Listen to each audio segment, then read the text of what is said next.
Our second pitfall to having a spiritual conversation is the spirit of negativity versus the spirit of hope and of joy.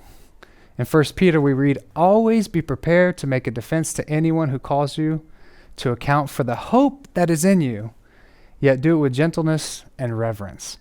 Now, there's lots of different types of negativity out there, and I want to kind of handle two that you may encounter. You definitely will encounter these two as you meet with people. First is, the broken, the downtrodden, those who've had circumstances or experience in life that have been really difficult, and they live with a sense of just negativity and sorrow. Far too many who are in this boat live without hope. And they're immersed in a profound sadness. And some try to escape thinking they can find happiness in sex and alcohol, drugs, money, power, etc. Right? And for those who are in the midst of this difficult time, this difficult experience, guys, we have to have the courage to point them to the cross of Jesus Christ. And this is why we as Catholics, when we look up at the cross, we see Jesus' body. We see the corpus. And the idea is the cross is not empty, which means we don't suffer alone. We don't look up at the crucifix and just see our own suffering. Like Christ is there, that our God, he suffered for us, and he suffers with us. So it's absolutely true. There's no Christianity without the cross. And you might say, well, Mark, where's the hope in that? Because it's equally true that there is no Christianity without the resurrection. That our God rose from the dead. He rose from every sin. He's one who can understand our human condition and frailty.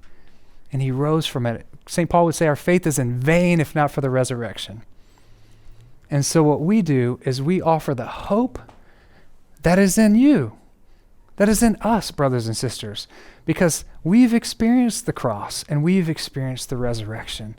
And we have to be ready to testify for what God has done in our lives to the broken, to the downtrodden. We're called to bring them hope by our own experience. And I believe we live in a world that we can't overestimate the importance of this, that's in a crisis of hope. I'll give you a couple examples. More United States soldiers die from suicide than battle.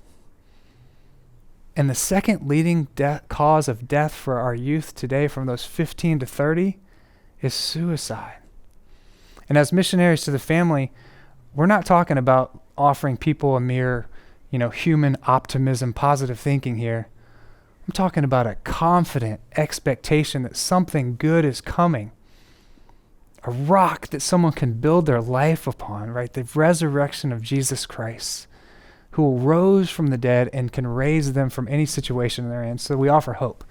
The second type of negativity we will definitely encounter, those who are constantly negative about the culture, about the Catholic Church, or about anything else they don't like that's not being done the way they would do it.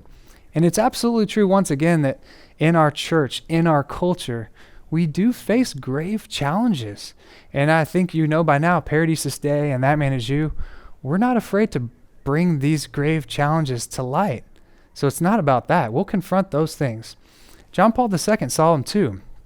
And he would say that only an intervention from on high can give reason to hope for a brighter future.